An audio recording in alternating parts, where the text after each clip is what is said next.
Hi there. Welcome to Secret Places in the Open Air. I'm your host, Ivan Taprod.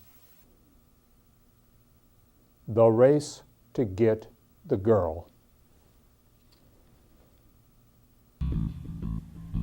He was very impressed with her frugality, her ability to make so much from so very little, to create a fashionable dress using nothing more than vinyl tape. Even from the beginning, she was more than just a blonde receptionist who changed her hairstyle a lot. He wanted to elevate her, to make her better for being with him. He told her about his secret powers, his magnifying glass into the internet, his plan to unlock the secrets of the web. They ate lunch together a couple of times at the Sidewalk Cafe just down the street. I am the man, he told himself. I am the master of the laptop, the winner of the technology race. I trample the bodies of my failed competition. I am the guy who will get the girl. Despite her fair skin, she loved the sunshine, and it seemed the sunshine loved her. He thought that maybe she was a lesbian. Are you a lesbian? He asked her. Why, no. Whatever would make you ask a girl a question like that? I don't know. I just thought of it. That's all. Do you want to go to lunch? Oh, sure. Our usual place? She was much more of a social person than was he. She loved sunshine, fresh air, and the shade of ancient trees. Friends were important to her, what seemed to make her go. He decided that he needed a bigger calculator, new and better machinery, to work much faster, to run the race harder, to hoist the boulder with more determination above his head. Then he heard about the other guy, who would bring her flowers and take her places, a guy who was affectionate and always wanted to be near. He felt like he had been a puppet to his own emotions, like the plane ride was over and he was back on the ground. His plan to navigate to the secret places of her heart had gone nowhere. He saw, however, that the company had a new financial officer, a beautiful young woman with a beautiful smile who liked to wear bright clothes.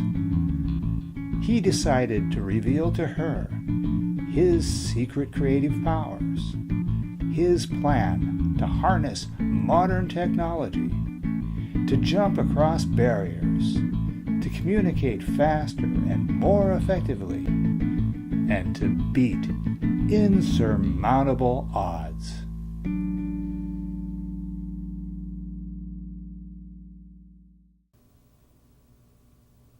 Politicians are moochers. Politicians are moochers. That's why they hang around billionaires. They're trying to mooch free rides on jet airplanes and in limousines. They also hang around lobbyists who wine and dine them at exclusive hotels and golf course clubhouses, where they mooch free cocktails and hors d'oeuvres The politicians drop the lobbyists subtle hints to send them gifts for forthcoming anniversaries, such as their birthday or the day that their cat got spayed. Everywhere politicians go, they are always asking for things. For people's votes, for political donations, for downtown shopping jaunts so that they can buy a new wardrobe, or for the opportunity to share their vision. The next time you see a politician at a party and he or she asks you for your vote, don't give in and make a promise that you're not sure that you can keep. Reserve your judgment for a later time. A good strategy, if you want to divert the politician's attention, is to point him or her to the hors d'oeuvres table. There the politician will be happy for a while to mooch caviar, or pineapple slices, or crackers with spinach dip. Disclaimer: Angela Merkel does not try to mooch off of Bill Gates. Tony Blair does not try to mooch rides in limousines. Bill Clinton does not mooch food. Sarah Palin does not mooch shopping sprees. George W. Bush, Barack Obama, Mitt Romney, Hillary Clinton, Ted Cruz, and Michelle Bachmann don't ever mooch anything. Any implications that the politicians pictured in these photos are moochers is purely coincidental.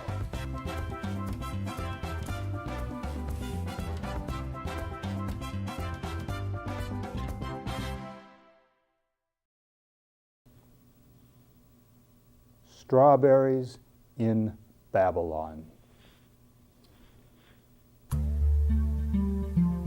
Strawberries are grown in exotic locations, such as this plantation in the mountains of Thailand. They are harvested by little girls with soft, tiny hands who dress in strawberry outfits and delicately place the fruit into baskets. Though in some nations, farmers prefer to provide the girls buckets. Where feminine child labor is scarce, plantations will hire young boys who are rigorously trained to handle the fruit delicately so that it does not bruise. Each berry is carefully examined for taste and texture by virginal, sexually mature women who are sometimes referred to as nuns, even though they are not members of the Christian religion or of any other major religion.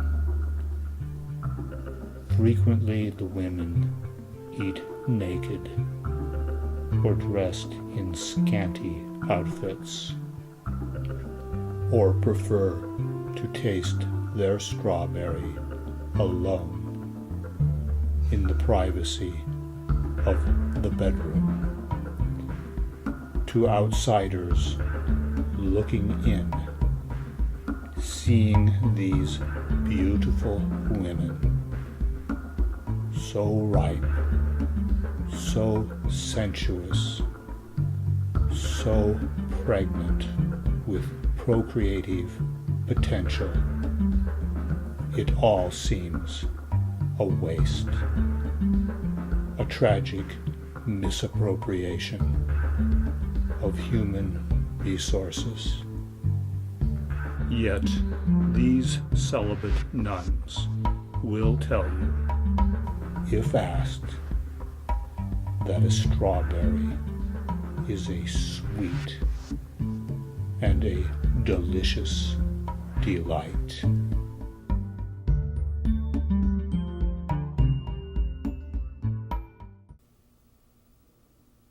Outlaws of the Old West.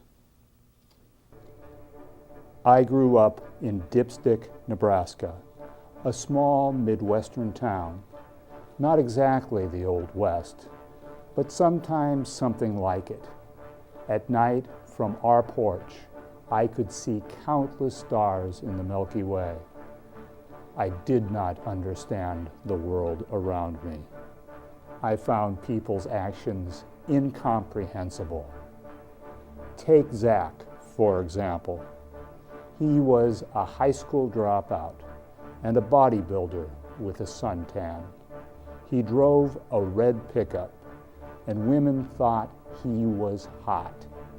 One night, in winter, he tied a dead cow to a tow rope on the back of his pickup, and he towed that cow in the freezing rain down the ritziest street in our little town. He flattened 5 mailboxes with that cow. Why did he do that? I do not know. And I don't know why the police weren't called, or why the owners of the mailboxes didn't even complain. The man who did get back at Zach was the farmer who owned the cow. He came at Zach with his shotgun. Zach disarmed the farmer, stabbed him in the gut. Only then did the police get involved. Zach was sent to jail. He scraped up bail money by using his house as security. Then, when he returned home, he found that the bank had changed his locks. He took a buzzsaw and cut a hole in the side of his house and loaded up his truck with furniture and clothes and precious belongings. Then he torched the place and headed down the road, never to be seen in these parts again. Knowing what I know now, I doubt very highly that Zach ever really escaped anything. He did get away with stabbing that farmer, never did serve any real time, but I can almost guarantee you that he was caught and punished for doing other crimes. Nevertheless, when I was a kid, I thought differently. When I spoke of Zach with other kids, we whispered to one another in hushed, reverent tones. We saw Zach as a kind of Houdini, an escape artist who somehow managed to break through the narrow confines of our little town into the larger universe beyond.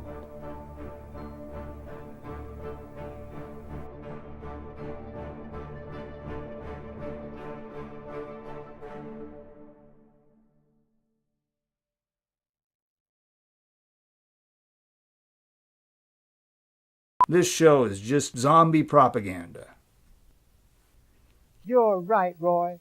The zombies are just trying to make us love them so that we can eat their brains. We can eat their brains. Okay. Miracle drugs. Pharmacologists will one day rule the world, extending our lives and enhancing our lifestyles with a new generation of drugs, which will be bioengineered to turn on or off metabolic pathways for generating specific proteins, the increased or decreased blood concentration of which will defend against the onset of illnesses or cure insanity,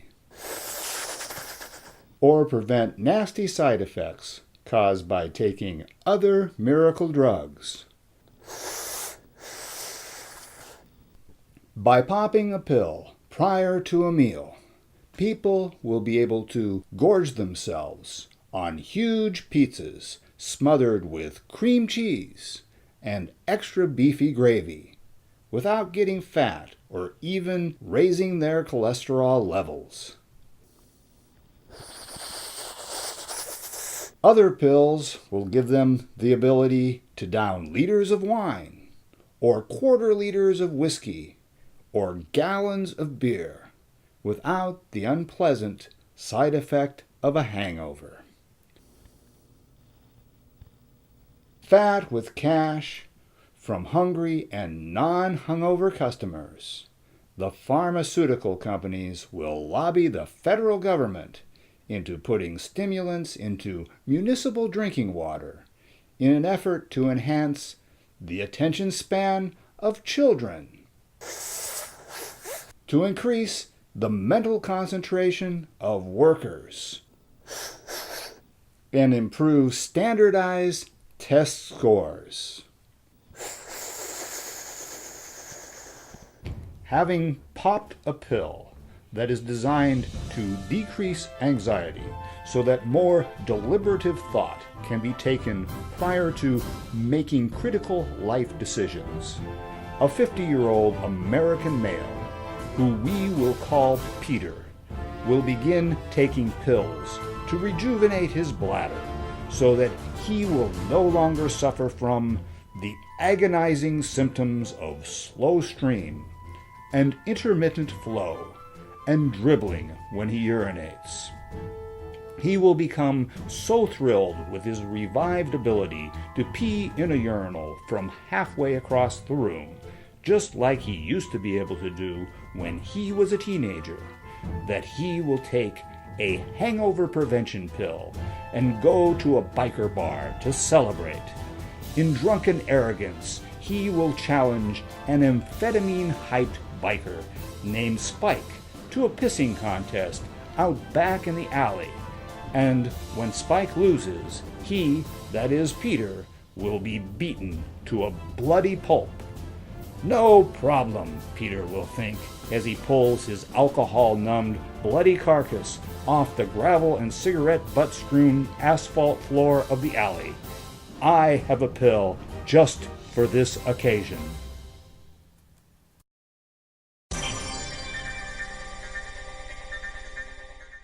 And now, here's a public service announcement from your hands, who want you to know that they can do almost anything.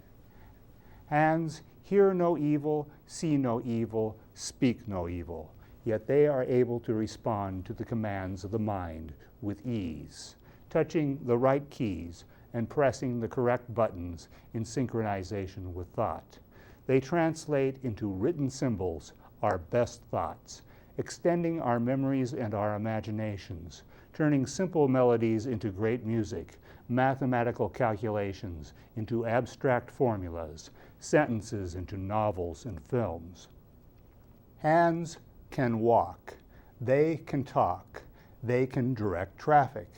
They reach out for friendship, signal our best intentions, seal our deals, offer our proposals, announce a solution has been found. They serve as landing pads for butterflies. If hands could reach farther, if they could see in the dark, if they were more numerous than two, then what we would need is more hands, and we wouldn't be satisfied still. Hands are a visible extension of human thought. Do not use your hands to clean toilets. Use a fork or a spoon instead of eating with your hands. Idle hands are playthings for the devil. Active hands indicate an active mind.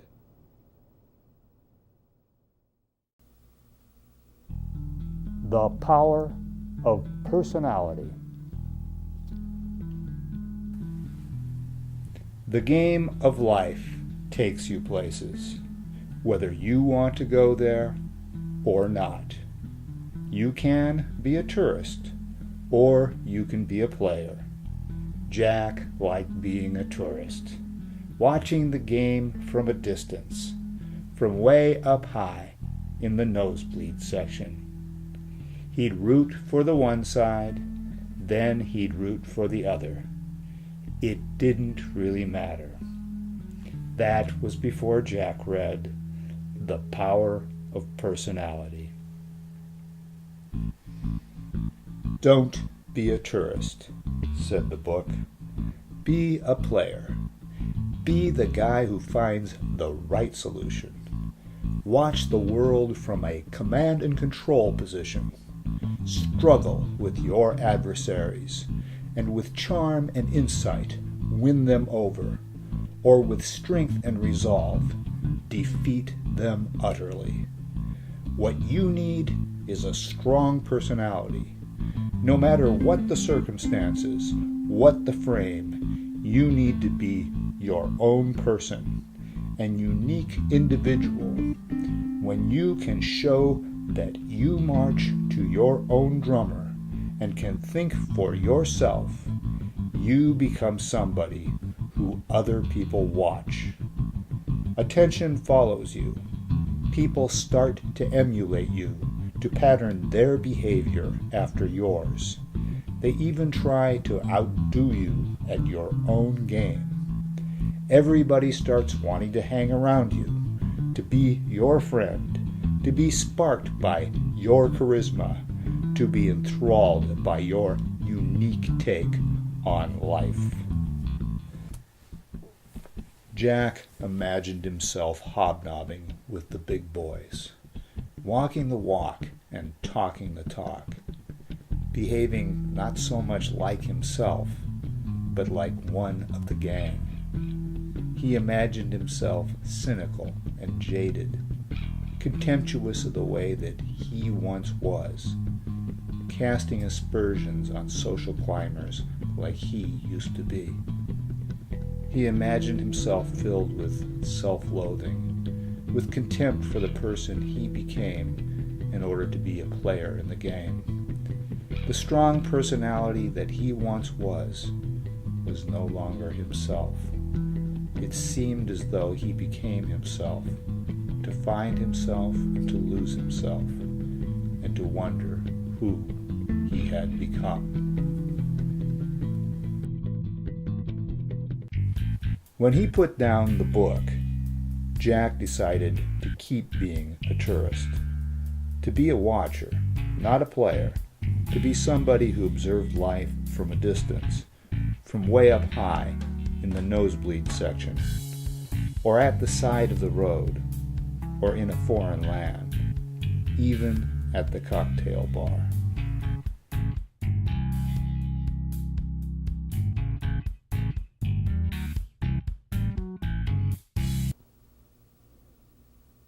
There is nothing new in the news. The new in news isn't new. It's the same old, a continuous rehash. The same narrative with different characters. The same commercial messages. Different dates and different locations. Different talking heads. Different voices. Saying the same thing with different words, making the same story sound new. And now, here's a newsflash.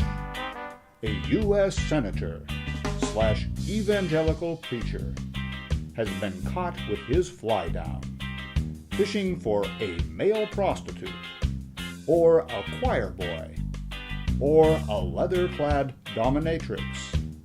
So, what's your excuse this time, you twisted hypocrite?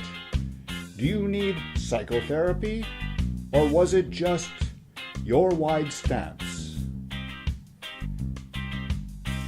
Halfway through the third quarter, it's gut check time, when players need to stick to the game plan, get it done, make it happen. The quarterback throws a wounded duck, and holy moly, look at that. The big dog catches it. The fans go crazy. The cheerleaders jiggle and shake.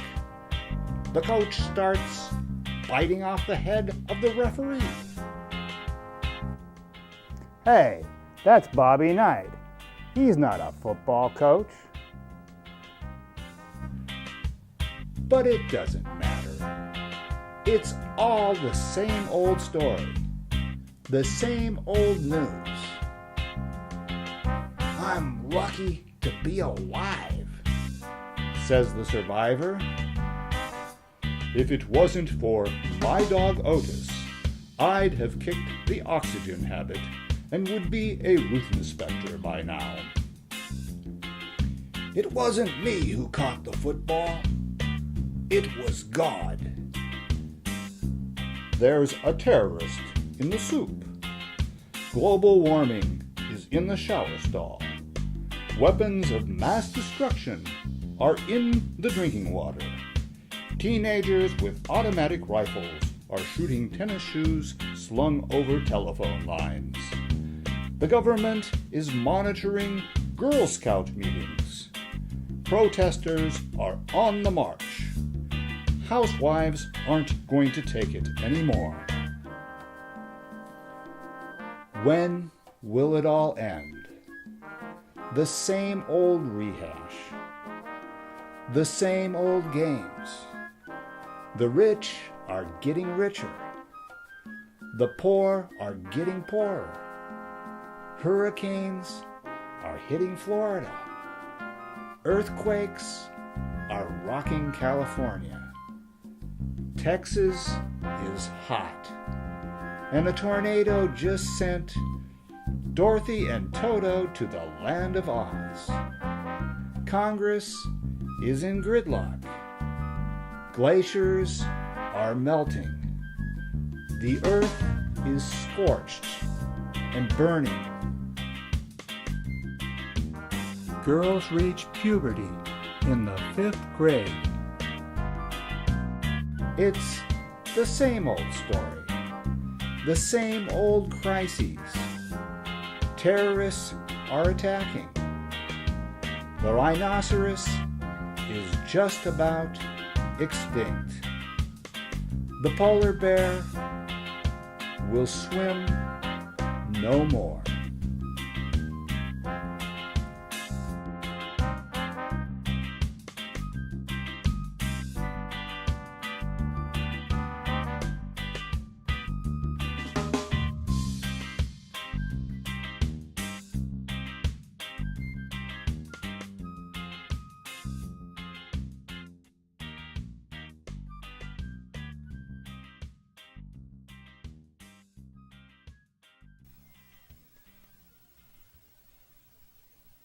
Thank you for watching Secret Places in the Open Air.